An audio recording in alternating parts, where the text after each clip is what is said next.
Esse vídeo não é sobre eu ter perdido a minha filha, mas sim sobre eu ter ganhado 34 semanas com ela. A história da Luísa aconteceu ao longo de 2025. Toda família, quando começa a pegar um diagnóstico, quando começa a pegar exames alterados, é normal querer buscar informação, é normal querer procurar uma outra pessoa no mundo que esteja passando pela mesma coisa. E dado ao caso da Luísa, por ser muito raro, a gente encontrou pouca coisa na internet. O objetivo desse vídeo é trazer um pouco de conforto para as outras famílias que estejam passando pela mesma coisa. Eu espero que nunca encontre uma outra família passando pela mesma situação. Se encontrar, que sirva de conforto. Bom, eu e meu esposo, a gente decidiu que a gente engravidaria em 2025. Em janeiro, a gente já descobriu a gestação da Luísa. A gestação da Luísa veio muito rápido. Primeiro filho do casal, então a gente estava muito animado. E a gente começou aquela rotina de exame como todo mundo, né? Então a gente fez uma ultrassom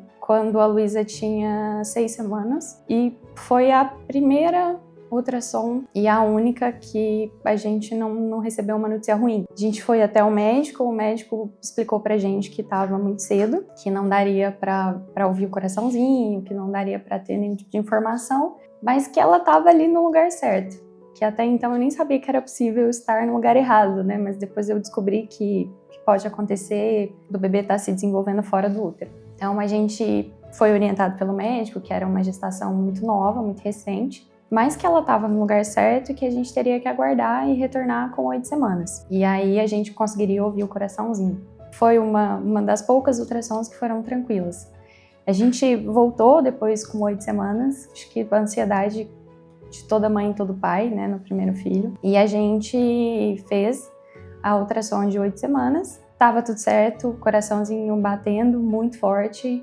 E foi uma ultrassom que a gente saiu muito feliz e tudo indicava, né, que seria uma gestação muito tranquila. Então eu procurei uma obstetra, comecei a fazer os exames de rotina e a gente chegou na morfológica de primeiro trimestre, que eu ignorava completamente, como é um exame que conta muito sobre a gestação e que deixa toda mãe tensa. Como eu nunca tinha tido filho, achei que seria só mais uma ultrassom. Então a gente foi fazer com um profissional e nesse meio período a gente já tinha descoberto que era a Luísa, que era uma menina.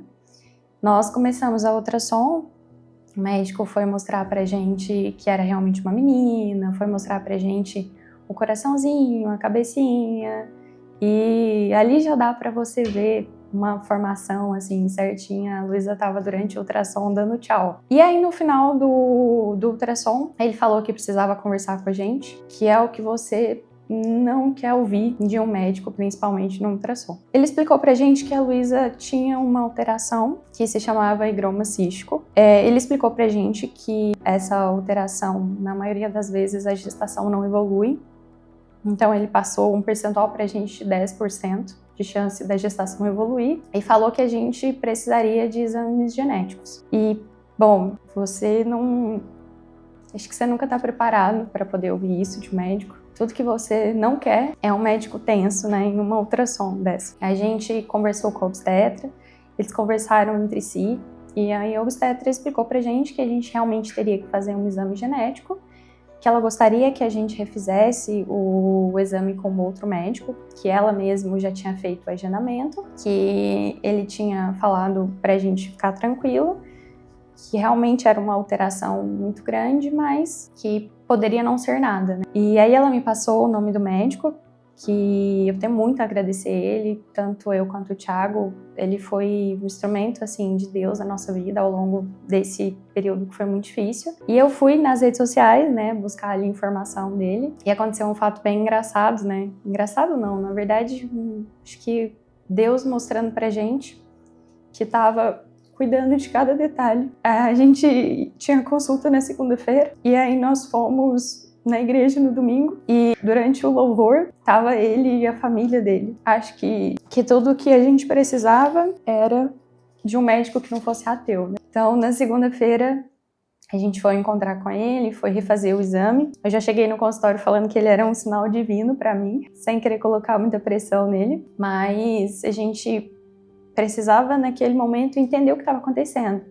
Porque ao longo do fim de semana a gente pesquisou muita coisa e não tinha muita informação na internet. Quando a gente pesquisava por higroma cístico, a gente entendia que era um diagnóstico. A gente não tinha entendido que ele não era o diagnóstico, né?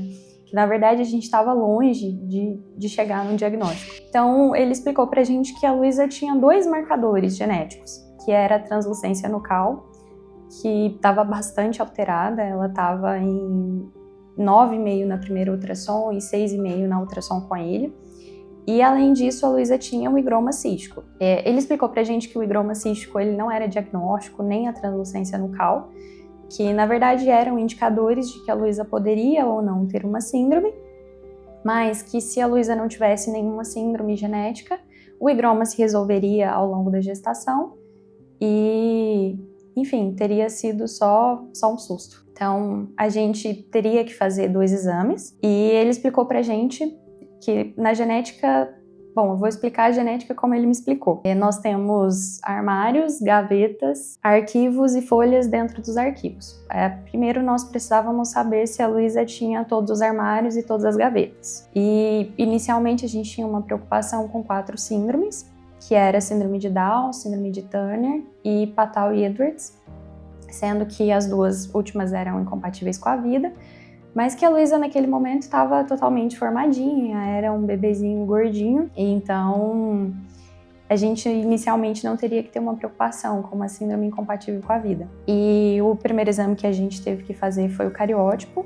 Para poder fazer o cariótipo, a gente precisava colher o material da placenta, o líquido amniótico. Eu vi muita coisa na internet sobre isso e vi muita gente falando que é um procedimento muito arriscado, um procedimento muito doloroso. Não foi o meu caso. Foi um exame bem tranquilo, de 0 a 10, eu não sei, ele doeu aí 5. E foi bem rápido, isso é o crédito, né, do nosso médico, o Dr. Jonatas. Mas a gente colheu o material, a gente foi em maio, dia 7 de maio, a gente foi para fazer a coleta do material. Quando a gente começou a fazer a ultrassom, o Dr. Jonatas falou pra gente que naquele momento, diferente das outras ultrassons, a Luísa tinha a cabecinha num formato diferente e a Luísa tinha os ossos longos curtos. Então, bracinho, perninha e também o tórax. E ele foi explicar pra gente que naquele momento, aquela ultrassom trazia indício pra gente de que a Luísa poderia ter nanismo. Que o exame que a gente estava aguardando para fazer o cariótipo, ele não iria testar, né? Ele não ia trazer resposta pra gente se a Luísa tinha nanismo ou não. Porque ele testava os armários e as gavetas. E a alteração da Luísa já seria nos arquivos, nas folhas. Então, a gente ia colher o material para fazer o exame de toda forma, mas que possivelmente aquele exame retornaria normal e a gente teria que fazer um outro exame. E cada exame genético, a gente tem que esperar 40 dias, 60 dias, que é muito angustiante, muito mesmo. Minha primeira pergunta, né, total ignorância genética, inclusive, como é que 2 pais típicos, né, um pai de 1,80, uma mãe de 1,70, poderia ter uma filha com nanismo, já que a gente não tinha nenhum histórico na família e, enfim, né, a gente se considerava, né, que teria ali tudo dentro da normalidade. Ele explicou pra gente que o nanismo não tem nada a ver com a herança genética. Pode acontecer, né, do nanismo ser causado por uma herança genética, mas que pais típicos, né, pais de tamanho, estatura mediana, podem ter filho com nanismo sem que isso venha deles. É como se fosse uma troca errada de material genético na própria fecundação. E com relação a isso, não teria nada a ser feito, né? Então, ele explicou pra gente que não era nada que vinha de nós e que a gente não poderia ter feito nada para poder evitar isso, que era um dos nossos maiores questionamentos. E eu acredito que de todo pai e de toda mãe que passa por isso, né? Se era uma coisa que a gente passou, né? Então eu causei aquilo de alguma forma. Então naquele momento ele explicou pra gente que não era nada nosso. E nesse momento a gente, de certa forma, respirou aliviado, apesar de saber que a Luísa teria suas limitações, né, com o nanismo, que inclusive era um universo que a gente não sabia nada a respeito, mas ela ia estar aqui, né? Ela ia só, de uma maneira muito simples, ser pequenininha, que era o que a gente pensava naquele momento. Depois a gente descobriu que o nanismo é muito mais do que isso. Mas, naquele momento, o que a gente pensou, bom, né, a gente tem aí o ator de Game of Thrones que ganhou o Oscar. Então, quem sabe, né, a Luísa poderia ganhar o Oscar. Então, a gente fez a coleta do material, já submetemos o exame. Esse exame genético, pelo menos, a gente conseguiu fazer pelo plano de saúde. Então, algumas pessoas têm dificuldade com relação a isso, mas o plano de saúde é obrigado a cobrir esse exame. Fica o alerta também para os outros pais. E enquanto a gente aguardava esse resultado, eu decidi entender, né, o que era o nanismo, entender o que eu precisava me preparar para poder receber a Luísa. E nessa consulta, o Dr. Jonatas só explicou pra gente que o nanismo nem sempre ele é compatível com a vida. Então a Luísa, ela possivelmente tinha uma displasia óssea. Dentro das displasias ósseas a gente tem o nanismo, e o nanismo pode ser a condoplasia, que é compatível com a vida, que é a maioria dos casos que a gente vê por aí, ou poderia ser um outro tipo de nanismo, a displasia tanatofórica tipo 1, tipo 2, que aí é incompatível com a vida. Mas a gente não tinha, naquele momento, pelo menos, a gente acreditava que era uma possibilidade muito remota, né? Hoje eu até entendo que naquele momento ele poderia ter fechado o diagnóstico e falado pra gente que a Luísa tinha uma displasia incompatível com a vida, mas ele não fez. E isso foi muito bom porque a gente teve tempo para poder entender. Quando a gente descobriu que possivelmente a Luísa vinha com alguma alteração, a gente, pesquisando, né, principalmente eu, a gente viu que existe o que é chamado na psicologia como luto do filho perfeito, que é quando você descobre, né, que o filho ele vai ter algum tipo de alteração, e aí vem a quebra da sua expectativa, né? Então, a gente não passou tanto por isso, porque durante todo esse trajeto, a gente já tinha muita preocupação da Luísa ter uma displasia incompatível com a vida. Então, o nosso maior medo era ser isso, né? Então, se fosse alguma coisa que fosse compatível com a vida, a gente resolveria, a gente daria um jeito nisso. Mas os pais que às vezes passam por isso e que não têm, né, essa preocupação com a incompatibilidade com a vida, isso é muito pesado. E é totalmente justo, né? Você se sentir frustrado porque você está passando ali por uma quebra de expectativa. A gente tem aí milhares de pessoas que engravidam todos os anos e é tudo normal. Então, quando você passa por isso, você tem a sensação de que só acontece com você, né, no universo inteiro. Mas não é bem assim, né? Tem muitas outras pessoas também passando por isso, apesar de que nem sempre as pessoas falam sobre isso. E, bom, a gente fez a coleta do material, o primeiro exame retornou normal, o cariótipo.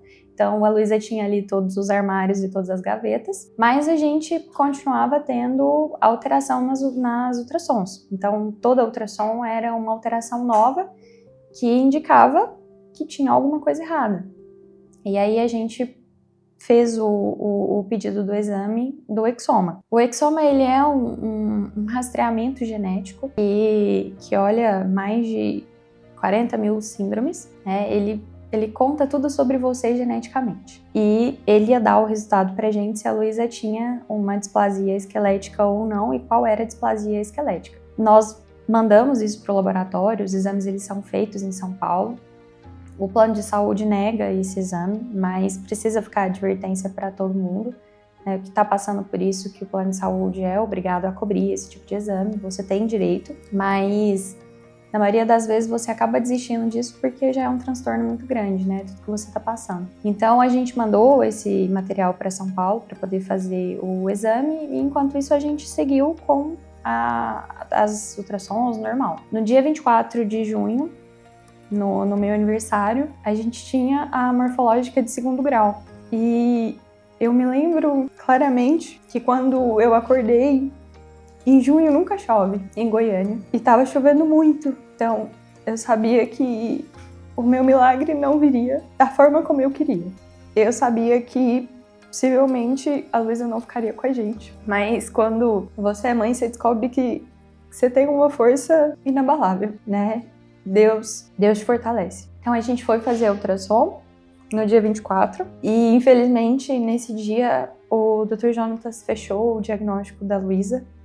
A gente ia aguardar o retorno do laboratório, mas pelas imagens não tinha dúvidas de que a Luísa tinha a displasia tanatofórica tipo 2, que era um tipo de nanismo, né? Não foi uma surpresa, porque a gente já vinha de, não sei, 6, 7, né? Quase 7 meses, 6 meses, descobrindo e estudando sobre isso e entendendo que possivelmente a Luísa não poderia ficar com a gente. Claro que isso não anula a fé de que ela ficasse, né? Mas a gente já tinha se preparado de certa forma. Nesse meio tempo, até a gente conseguir fechar o diagnóstico dela, eu conheci o Instituto do Nanismo, que faz um trabalho incrível de apoio às pessoas que têm nanismo. Então, através do Instituto, eu descobri muito sobre a condição, eu descobri o quão raro é. Eu passei pelo atendimento da psicóloga do Instituto, que faz um trabalho incrível com aquelas pessoas que têm nanismo, com os familiares, porque tudo que você quer nesse momento é achar alguém no mundo, no universo, que tem alguma coisa para te falar que passou pela mesma situação. Então, a gente inicialmente entendia que tinha que se preparar caso a Luísa tivesse achondroplasia, para a gente poder correr atrás de medicação, entender se tinha medicação, entender o que a gente poderia fazer. Através do Instituto, a gente descobriu que para achondroplasia existe uma medicação que foi testada e liberada para uso tem 2 anos. Ela é uma medicação de alto custo, que a dose diária custa R$4.000, e o tratamento de quem tem achondroplasia, que é o nanismo, né? Ele vai ali desde o nascimento até a puberdade. Então a gente está falando de um tratamento que ano dá mais de R$1 milhão. E que, bom, isso é incompatível, né? Acho que com a maior parte da população brasileira para conseguir pagar esse medicamento sozinho. Existe um trabalho muito grande do Instituto do Nanismo para que esse medicamento ele seja incluído no rol de medicamentos a ser fornecido pelo SUS, que seja aprovado. Ainda não está, existe um movimento que tem sido feito ao longo desse ano, mas eu vejo que é um assunto que afeta muito poucas pessoas. Hoje não tem um balanço de quantas pessoas no Brasil têm nanismo, mas o Instituto divulgou recentemente que menos de 600 crianças fazem uso do medicamento. E é um medicamento que ele não traz só estatura para as crianças. O nanismo ele é muito mais do que a estatura. O nanismo ele pode afetar os outros órgãos, a criança ela tem dificuldade respiratória, ela precisa fazer acompanhamento da parte genética, ela precisa fazer acompanhamento do coração, pulmão e todas as outras coisas. Ela precisa fazer intervenção cirúrgica ao longo, né, do seu desenvolvimento. E essa medicação, ela evita e tenta, né, mitigar exatamente isso, que seja necessário fazer essas intervenções cirúrgicas. Então, não é só a estatura, ela traz muita qualidade de vida também para as crianças. E é um medicamento que hoje as famílias só conseguem através de decisão judicial. Eu sou advogada, eu sei como é difícil lidar com o judiciário, principalmente com relação a prazo, porque é uma medicação que tem que tomar todo dia. Então, se uma liminar demora 2 meses para ser cumprida, significa que essa criança ficou sem tratamento por 2 meses. E é um medicamento que você não tem como comprar particular. Então, tem sido feito um movimento pelo Instituto do Nanismo para que isso se popularize e que mais pessoas apoiem a causa. Inclusive, esse é um dos objetivos do vídeo, é trazer à luz e mostrar para as outras pessoas que qualquer pessoa poderia passar por essa situação. Poderia ser seu filho com achondroplasia, poderia ser seu filho precisando do medicamento e você estaria na mesma situação. Então, quando eu e o Thiago, né, meu esposo, a gente estava com a suspeita que a Luísa tivesse achondroplasia e que a gente precisaria do medicamento, a primeira coisa que eu pensei preciso correr atrás enquanto eu ainda tô grávida, porque quando a Luísa nascer eu já preciso ter isso. E eu não consigo imaginar o sofrimento das mães e dos pais que estão, né, no dia a dia nessa angústia de quando o medicamento acabar, será que eu vou ter mais dose? Quanto tempo isso vai demorar para poder chegar? Então, hoje, são poucas pessoas no Brasil com nanismo, porque existe, né, estudos, e na verdade não são nem estudos, mas são raros casos de displasias ósseas. Então, a gente tem isso afeta uma parte menor da população. E é exatamente por isso talvez a gente tenha, né, tanta dificuldade em conseguir medicação, em aprovação, enfim. Então, um dos objetivos desse vídeo, além de trazer conforto para os pais que também estão passando por isso, é trazer luz para a questão, que a comunidade precisa desse apoio. Existe um estudo que 80% dos casos de crianças com nanismo vieram de pais que não têm nanismo. Então, isso precisa de atenção. Bom, e retomando a história, né, da Luísa, quando a gente recebeu o diagnóstico em julho, eu comecei a fazer terapia em junho com a Janaína, uma profissional, assim, incrível. E eu falo que teria sido muito difícil passar por tudo isso se eu não estivesse fazendo acompanhamento com ela, porque algumas pessoas acham que não precisa de terapia. Eu estava muito forte e eu achava que... Bom, eu resolvi fazer porque eu sempre fiquei com medo do pós-operatório, né? Depois que a Luísa nascesse. Mas ao longo da terapia eu vi como foi importante eu estar fazendo esse acompanhamento, principalmente pro parto, porque eu não tinha ideia de como seria, eu não tinha ideia de situações que eu ia viver lá e que eu não conseguiria sem ela. Então a gente foi entendendo realmente o que eu ia passar. A gente, logo em julho, chegou o exame da Luísa, então confirmou que realmente seria que a Luísa tinha uma síndrome incompatível com a vida, e a partir dali a gente não sabia quanto tempo a Luísa ia viver. Se a Luísa viveria 30 minutos, se a Luísa viveria 1 hora, se a Luísa viveria 5 dias. E como é que você se prepara para isso? Porque assim como foi toda a gestação, era uma incógnita. Os médicos conversaram com a gente sobre intervenção com a Luísa. A gente tinha a possibilidade de encaminhar a Luísa para a UTI e ela ia ficar sendo monitorada, né? Ela ia estar ali nos equipamentos e a gente tinha a opção de não fazer a intervenção com ela. Nós optamos por não fazer a intervenção porque a gente já tinha certeza do diagnóstico dela, a gente já sabia que era incompatível com a vida, e colocar a Luísa no suporte, a gente correria o risco, né? O risco não, a gente teria que escolher um momento de desligar. Então a gente estaria de novo perdendo a Luísa. Então nós optamos por não colocar ela no suporte, de deixar ela nascer no momento que ela quisesse, de deixar ela viver pelo tempo que ela conseguisse. E a Luísa, ao longo da gestação, apesar da parte genética, ela era muito saudável. Então, ela tinha um coraçãozinho muito forte, ela tinha um pulmãozinho que tentava se desenvolver, mesmo com a displasia. Quando a gente fala que a displasia tanatofórica, que o quadro da Luísa era incompatível com a vida, é importante falar o porquê que é incompatível com a vida. Porque isso trouxe muito, de certa forma, conforto pra gente entender o que estava acontecendo com ela. Então, por que o quadro da Luísa era incompatível com a vida? Porque a parte óssea dela não se desenvolvia como de uma criança, né, típica, e a caixa torácica dela era menor do que das outras crianças. Então, o coração e o pulmão, eles não entendiam isso.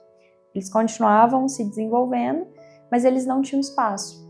E o coração, por ser músculo, ele é mais forte que o pulmão, então ele ia comprimindo o pulmão à medida que ele ia crescendo. No útero, isso não seria um problema, porque ela não precisava respirar, mas quando ela saísse do útero, ela teria que respirar. E por não conseguir, a síndrome é incompatível com a vida. Para vocês terem ideia, de uma maneira geral, não existem relatos de crianças que passaram de 5 meses, de 3 meses com displasia tanatofórica tipo 2 ou tipo 1 também.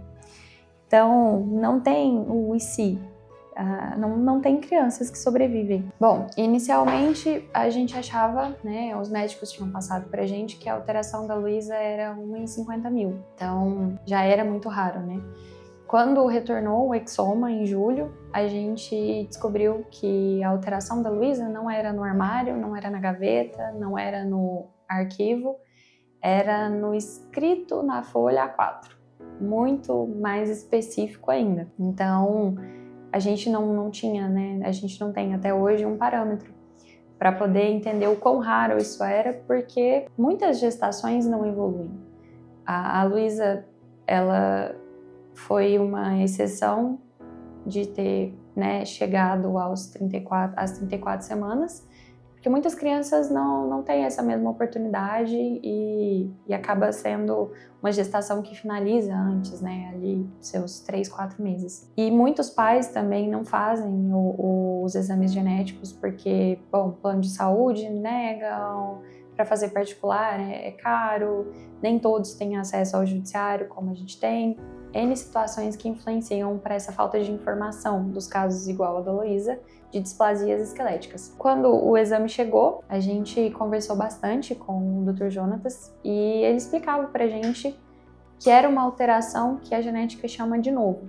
É uma alteração que não vem dos pais, que acontece especificamente da fecundação, ou seja, a gente não teria como fazer uma outra Luísa, é o que dizem, mas falar isso para uma família que tá com um diagnóstico desse é muito difícil, porque a primeira coisa que a gente pensa é, se aconteceu uma vez, são 400 displasias esqueléticas, quem me garante, né, que eu não vou cair nas outras 399? Então, é muita terapia para poder entender que essa era a missão da Luísa e não significa que uma outra gestação isso vá acontecer. E é uma decisão muito difícil também para a família que quer ter uma outra gestação, porque a verdade é que a gente nunca vai conseguir fazer uma ultrassom em paz, né? Uma ultrassom sem lembrar da Luísa e sem ter medo mesmo.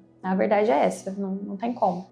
Mas por que é muito importante para as famílias chegarem no parto com o laudo, com essa certeza de qual displasia é, de qual é a condição?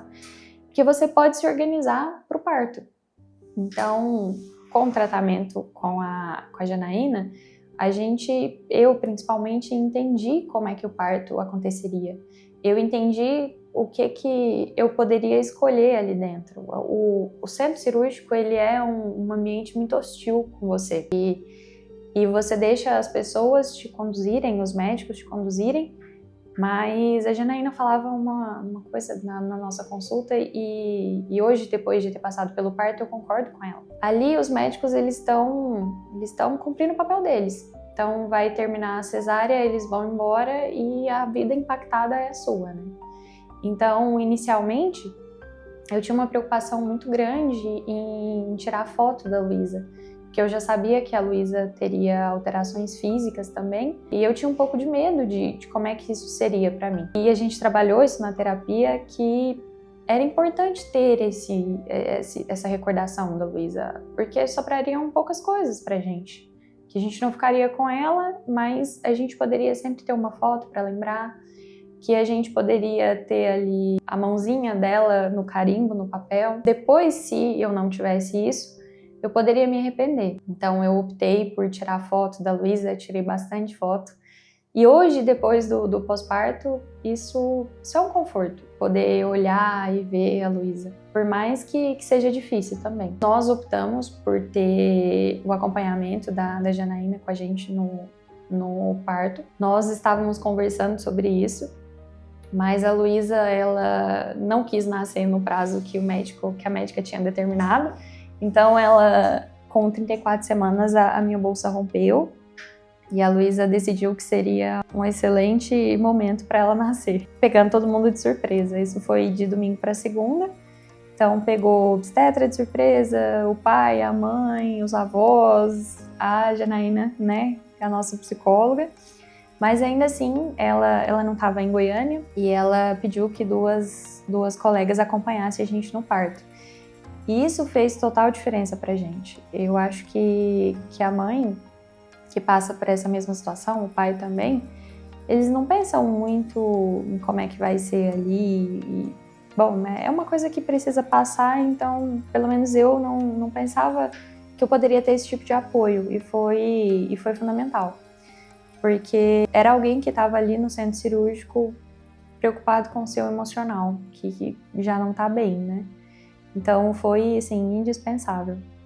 Eu acho que todo mundo, não só que passa pela situação que a gente passou, mas eu acho que todo parto, de uma maneira geral, precisa ter esse acompanhamento psicológico, para ter alguém ali preocupado com o seu emocional, não só com o seu físico, né? Não só com cumprir ali o ritual da cesárea. A Luísa nasceu de 34 semanas, no tempo que ela queria, do jeito que ela queria, e ela viveu com a gente 30 minutinhos e veio a óbito. Quando a Luísa nasceu, a gente entendeu, né, vendo ela, que para ela seria realmente impossível sobreviver, e a gente conseguiu ter um ponto final ali de entender que para ela era melhor descansar.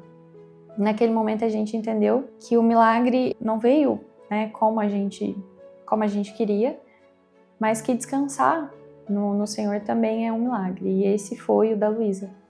Foi não viver uma vida, né, de limitações. E aí nós optamos, né, pela não intervenção, então por isso ela não foi para UTI, ela ficou com a gente o tempo todo. A gente colocou a roupinha que a gente quis, a gente passou o perfume nela. E a gente teve a oportunidade de ficar esses 30 minutinhos com ela, que foram muito importantes, porque de repente se ela tivesse ido para a UTI, eu não teria, né, tido tempo com ela, porque a mãe depois vai para o quarto e por causa da anestesia não pode ver. Então, acho que foi muito bom para todo mundo, né? Tanto para mim, quanto para o meu esposo, quanto para ela, eu acredito. O pós-parto foi um período mais desafiador do que a própria gestação em si, porque a Luísa não estava, né? Então, ao longo da gestação, a gente tinha ela ali, a gente podia pegar nela, né? A gente sentia ela mexer, principalmente eu, mas depois não tinha mais a Luísa. E aí tem alguma coisa faltando, né? A terapia diz que é um sentimento de frustração. E nunca fez tanto sentido para mim a frase saudade do que não vivemos, né? Porque é exatamente isso, é saudade do que a gente não teve a oportunidade de viver. Mas hoje eu tenho, né, me conforta que nós fizemos tudo que nós podíamos, nós fizemos tudo aquilo que estava dentro do nosso alcance. Existem coisas que estão fora do nosso controle. E a gente viu muitas, né, pregações sobre milagres, sobre cura, e em determinado momento a gente ficava com o questionamento se a Luísa não ser curada da condição dela era falta de fé nossa, mas não. Hoje eu tenho entendimento que não, que na verdade existem algumas coisas que nunca vão ter explicações, né? E o porquê algumas pessoas são curadas e outras não compete a nós entender, pelo menos aqui. Então eu queria deixar essa mensagem para outras mães e outros pais, que infelizmente o caso da Luísa foi de fatalidade, mas a Luísa foi um presente. Então, eu sei que tem muitas mães que, quando descobrem esse tipo de diagnóstico, elas criam aversão à gestação, elas optam por interromper. E eu não julgo, eu sei que é uma situação muito difícil, eu nunca considerei, mas eu acho que é normal também a mãe ter esse tipo de sentimento. E também não tem que se sentir culpada, porque é uma situação impossível, é uma situação que você não sabe lidar. Mas eu espero que o caso da Luísa continue sendo muito raro, né? Que outras crianças não passem por isso. Mas que se, infelizmente, isso acontecer, fica aqui o nosso relato, a nossa história, para poder, de alguma forma, trazer conforto e fortalecer os outros pais que também passam por isso.